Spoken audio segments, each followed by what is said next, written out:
Welcome to The Courage Effect. I'm Suzanne Weller, and this is a show about growth and unleashing what's possible. You will hear inspiring stories about what courage looks like, how we navigate what's getting in our way, and the opportunities that surface when we choose courage over comfort. Let's get started. Hi, everybody. It's Suzanne. Welcome to The Courage Effect. My guest today is Vanessa Laughlin. Vanessa Laughlin is the principal and founder of Bannister Advisors. Through founding Bannister Advisors, Vanessa's passion for client services has met the opportunity to ease the complex emotional and logistical burdens that individuals and families confront in the face of critical circumstances across their lifespan. She and the team at Bannister Advisors provide what they call lifespan navigation. They have professional backgrounds spanning licensed mental health, client services, strategy consulting, clinical social work, and pastoral care. Vanessa is a three-time founder, conscious capitalist, caregiver, third culture kid, disability advocate, and unrepentant tinkerer. She was honored in 2019 by the Puget Sound Business Journal as a 40 under 40 finalist. She's a native of Whidbey Island, and she now lives in Seattle with her husband and two young sons. Vanessa, it's wonderful to see you. Welcome to The Courage Effect. Thank you so much, Suzanne. I'm really glad to be here. Such a pleasure to have you. I love having you on the show because obviously you and the team at Bannister Advisors every day you are tapping into so much courage, dealing with a lot of really difficult circumstances in people's lives. So let's start with talking about courage. What does courage mean to you as you go every day into not just navigating your own life, but helping others to do the same? Absolutely. It's such a great question. And a little bit of preparation for our conversation today. I did something I'm very used to doing, which is I did a little bit of homework and I looked up the definition of the word courage. And even beyond the definition, I looked up the origin of the word. So I think this is something you know about me. I grew up in a bilingual, multicultural home. I have an American father, South American mother.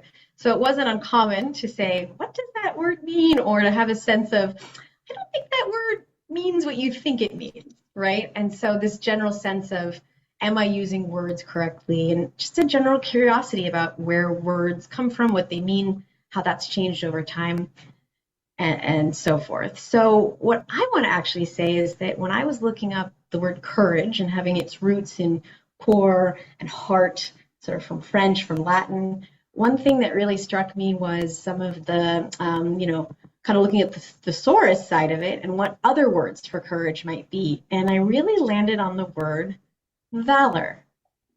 And the reason why valor really stuck out to me in terms of what courage means to me is that, it's a synonym, but also in Spanish, there's a really great expression called vale la pena, right? Which comes also from the origin of valor and values. And it's this sense of, is it worth it? That's sort of the translation, but the direct translation is literally, is it worth the pain?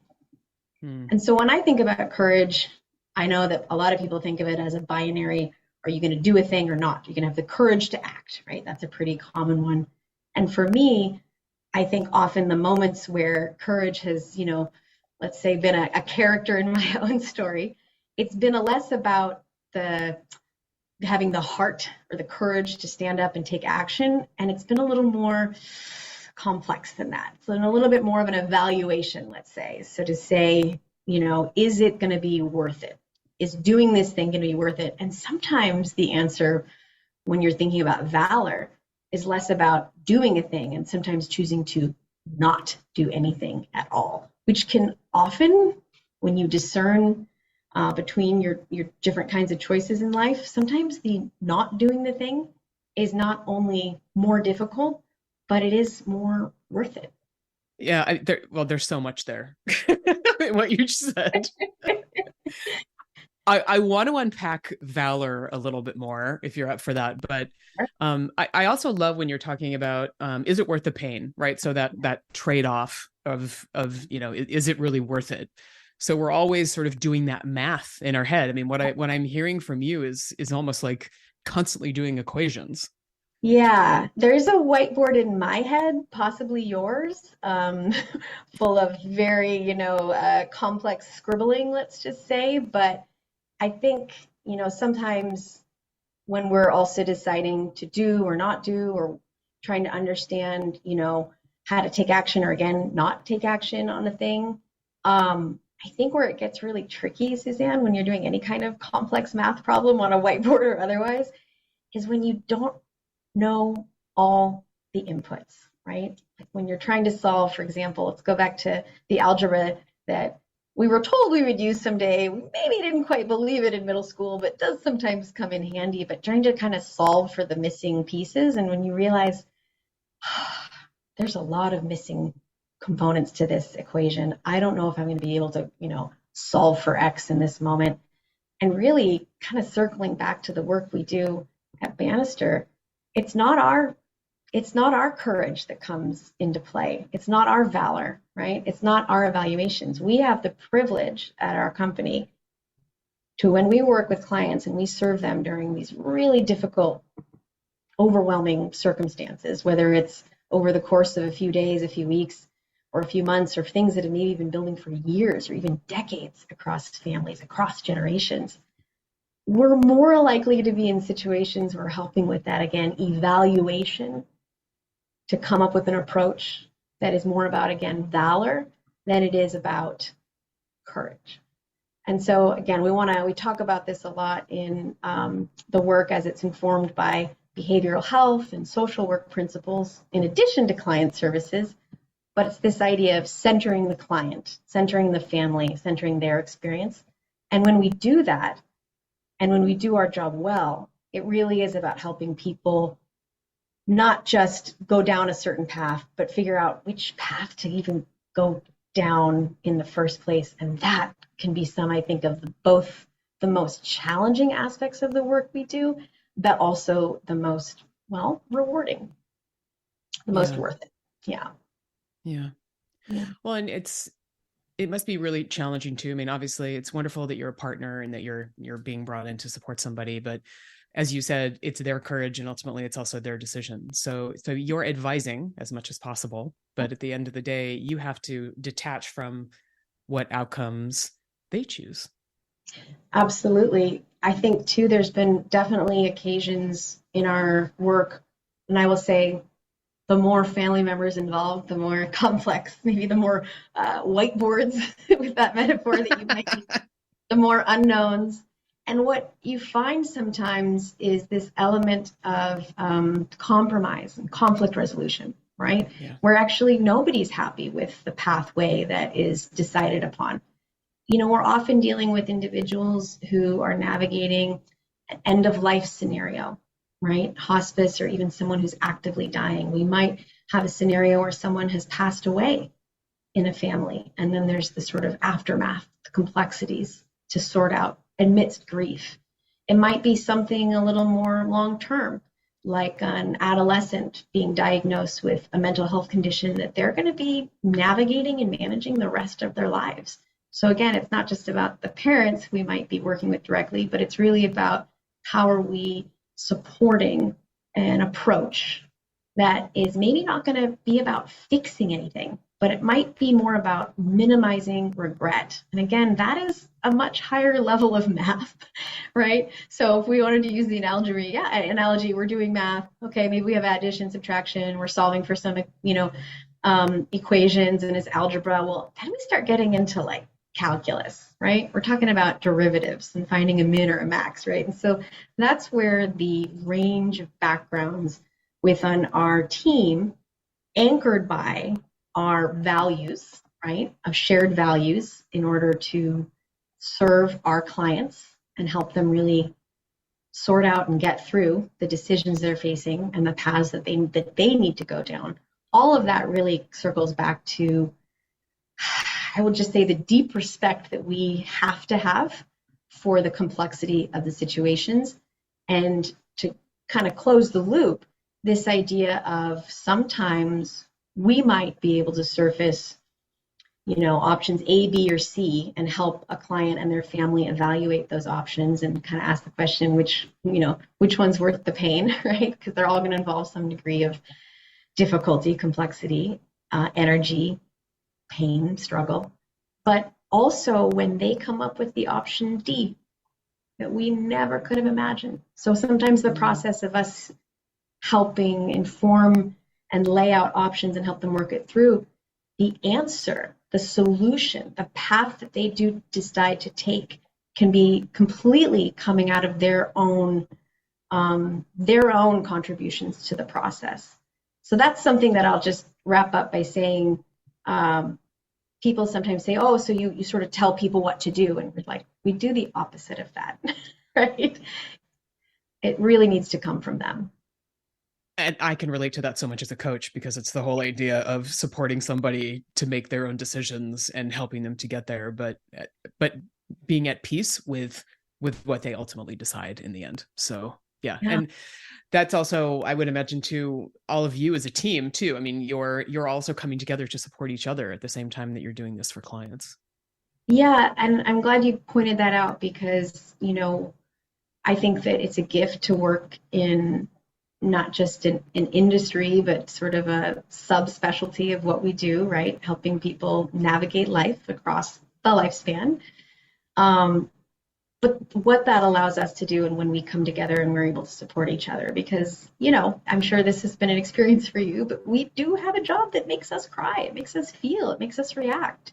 It's to be a witness system to certain things. While I did refer to it as a privilege, there's also a cost to it. And there is a grace that is required. And sometimes when you're all tapped out of grace at the end of a really hard day, it's really, we find our colleagues and our partners, and sometimes our community network, is really where we're able to draw strength when we feel a bit tapped out. And the nice thing, give and take, as Adam Grant talks about, is one of my favorite authors and researchers, he talks about, yes, there's the giving, but there's also the taking and the receiving. And so that's just an important part of what we do internally as well, so that we can continue to show up in the right way for our clients. That's really beautiful. Well, we need to take a break for a minute. I'd love to come back and, as I sort of talked about before, really unpack valor. And you also talked about values. Maybe we can talk about the V words there a little bit. There's probably and evaluation is kind of tucked in there. Yeah. All right. So maybe we can do that, and also just talk about how that shows up for you and your clients at Bannister Advisors. So if you're listening, this is The Courage Effect with Suzanne. We will be right back.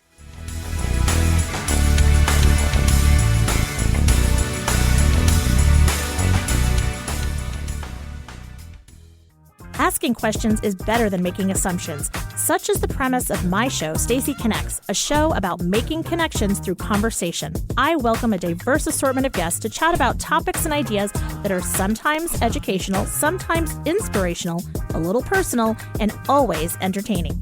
Every week, I draw out and befriend the elephant in the room so listeners can connect with the unexpected. Listen live Tuesdays from 3 to 4 on Alternative Talk 1150 KKNW. Have something important to say? Want to help improve our world? Need to promote your business uniquely and effectively? KKNW is the answer. Our staff helps broadcasters and podcasters create professional-sounding audio. Bring your talent and let our experts help you craft a radio show or podcast that best delivers your message. Learn more at 1150kknw.com. That's 1150kknw.com. KKNW, talk variety that's live and local. Alternative Talk 1150, online at 1150kknw.com.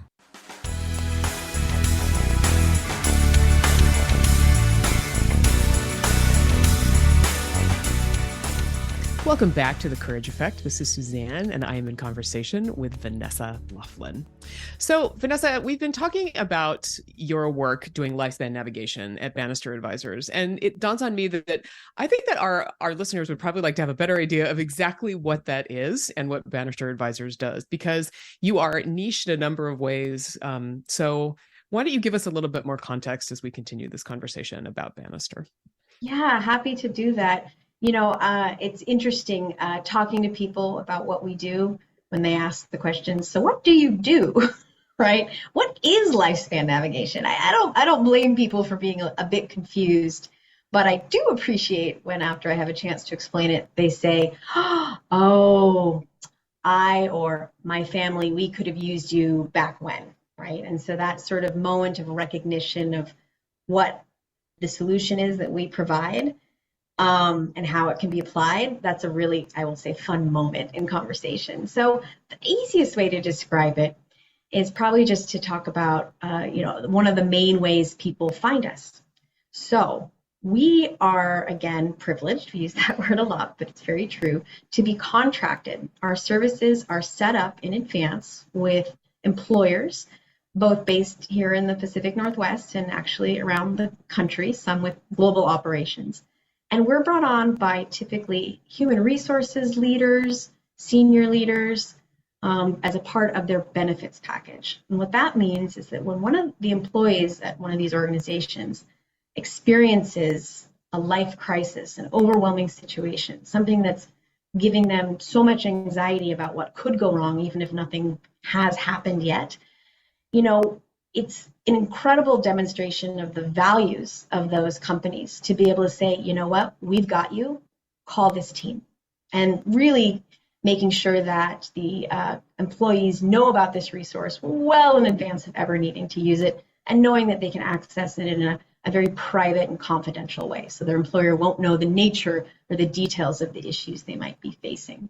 So we might get a call on one day, we might get, 3 calls from one of these employees who is really just looking for help, and their company has stepped up and said, yep, here's who you need to get in touch with. In the morning, we might hear from somebody who is pregnant and is so excited it's their first child, but they just left the 20-week ultrasound and part of the scan came back in a really worrisome way. So they don't know all the details just yet, but they do know they're about to go into a whole world of appointments, more scans, more monitoring. It could turn out to be nothing. It could turn out to be something very serious, and they're really just not sure where to turn. All the while they're still working, and they're being told by their neonatologist or whoever they're working with, their perinatologist, their OB, don't stress out, stay calm. That it won't be good for the baby. Later in the day, we might hear from somebody who's struggling with their college student, who's a freshman, who's calling home and demonstrating so much anxiety that they feel that they almost can't function. And the parents are saying, what do we do? We don't even really know what's going on, but we know we're getting calls and texts from them every day. And they were so excited to launch, but now how do we even decide where to turn next to help our child, who at this point lives across the country? What do we do? What should we know? What's the best way to support them? We don't want to make a mistake. We don't want to regret any of our decisions. And then in the afternoon, we might get a call from somebody who's calling on, let's say, behalf of themselves, because they have been noticing, let's say, symptoms over time of forgetfulness and confusion, especially in the afternoon. And they're not really sure where to turn, because when they Google those symptoms, things like early onset Alzheimer's or dementia pop up, and they think, oh my gosh, is it menopause? Is it dementia? Is it something terrifying? Is it cancer? And they're stuck, and they're in this moment of thinking, how am I going to figure out, again, what to do next in the context of being there for my family, being there for my friends, being there for work and my colleagues, but also, what comes next? And needing to know that if they do engage with someone like us, for example, that we're not going to just help them through that initial phase of discovery and figuring out what is actually going on, but then when there, let's say, is a diagnosis, then what comes next, right? So again, you can sort of see how, whether it's a new problem or a known problem or issue or fear or anxiety, our team can get engaged at any point along that story and be useful. Sometimes we might show up really kind of towards the end of a chapter for someone and their family. Let's just say later that evening, right before we log off for the day, we might get a call from somebody who is realizing that even hospice chapter is starting to close, and that maybe their loved one is beginning to go into an active state of dying. What does that mean? What does that look like? And again, one pattern that you see throughout all the things that we described is that it's not really about, you find the issue, you figure out the cure, you apply the cure, and then everybody's happy, right? It's really more about how do you move forward? How do you navigate? How do you manage, address, right? None of this is fixing or solving. Again, it's more complex than that. And every step along the way, you could have, an infinite number of clients that were facing a similar, let's say, issue on paper, but the pathway and the way to navigate every step of that process is going to differ because the values of the individual are going to differ. And that goes deeper than just preferences, Suzanne. It goes down to values, and where it gets, again, really, really interesting is when you're working with not just an individual trying to understand and unpack some of those really foundational elements that help you make decisions, help you be courageous, or bring valor to a situation and apply it. When it's among families, that's where the work also gets very, very, very fascinating for our team. Yeah. Well, I mean, I want to acknowledge you and your team for everything that you do and for helping people at so many challenging parts of their lives. And thank you for summarizing that. The thing that really resonates for me is that, I am part of the sandwich generation right now. I am seeing, and as are you, and as are so many people. I mean, I was talking to somebody recently who said, I feel like an open face sandwich. The sandwich has fallen on the floor. Yeah, she's like, because there's just, it's a mess everywhere. Yeah. And because there's so many people coming through their own issues just with health and otherwise mentally, with like with the pandemic and otherwise, aging parents, children. It's such a challenge on so many levels. And as you said too, it's usually not just one. I mean, a lot of the time we're juggling multiple factors at the same time. And there are so many different personal values and things that are in the dynamics and cultures. I mean, and this too. I mean, as that third culture kid, how many different cultures are coming in, how important it is to honor different things that are happening. So I want to recognize that. And I'm curious for you as you also build out your team, how do you make sure that you have the right people that are showing up in the way that is most meaningful for your clients? Yeah, well, as I think we talked about before, we've now been doing this for, 4 years and 364 days. So tomorrow is our official 5-year anniversary, which is really exciting. Congratulations. I insist that everyone give us some extra credit, maybe like a couple extra years since we survived the pandemic, because that was, caused a bit of a shock to the system, some detours, but we made it through. So one of the things that we think a lot about when we're finding new members to join our team is really trying to understand how much can we push the limits of different kinds of people, different kinds of experience, lived experience, cultural values, etc. But also what needs to stay core, right? How do our core values and the way they manifest as a company become effectively deal breakers, right? Or what we would maybe think of as, with all the mental health professionals on our team, we use the word boundaries a lot. We try to use it in the right way. But really, what are the sort of the core threads that have to tie us together and really support the work that we do? And then given that, how can we expand the way that we work with clients because of the differences that are coming among both new and, I would say, existing team members as people bring as much as possible, their full selves to work. Yeah. Well, and it sort of takes me back to one of the things you said earlier is that, courage is not binary. So, nope. And we're at that simple. We're at that simple. Yeah. And nor are we as human beings, or nor are we really as families and entities overall. So it's a challenge for us to not just listen to ourselves and to trust ourselves, but to also give respect to the people that we're listening to and the people that you and your teams are caring for. Yeah, absolutely. Yeah, we have 5 core values, and the number one, I would say, sort of mother of all the values is grace. And grace and any value, frankly, can be defined in different ways, but part of the way that we define it is a value that is freely given, and really changes up the expectations of how you relate to another person. So for us at the end of the day, it's not about being, martyrs or sacrificing ourselves as we work with clients, but it does become essential for us to center the client and center their experience in the work that we do. And I will say that in that type of expression of grace is core to everyone that works on the team today and everyone that's going to be joining us as we continue to grow in the future. Yeah. I like that, like grace is a North Star, because that's such an important part of everything that you do. Yeah, and that grace can be hard sometimes, right? I mean, we all know that when people, this from your work, somebody's having maybe the worst day of their life, maybe their ability to demonstrate the type of grace that they would normally do is impaired a bit, right? Yeah. And so how do you receive and respond to that lack of grace with grace? Again, I think it goes back to that idea of how when we're depleted, we look to those around us. And so for the easy one there is the colleagues and the team at Bannister and how we show up for each other so that we can show up for the clients at the end of the day. Yeah. Well, thank you again for all the beautiful work that you do. And I'm going, is it worth it? That's one of the things that I'm really leaving this conversation with, and really anchoring on grace, and that it's a different path for all of us as individuals and families. So thank you, Vanessa, for a wonderful conversation. We'll make sure that your website for Bannister Advisors is on the site so people can reach out.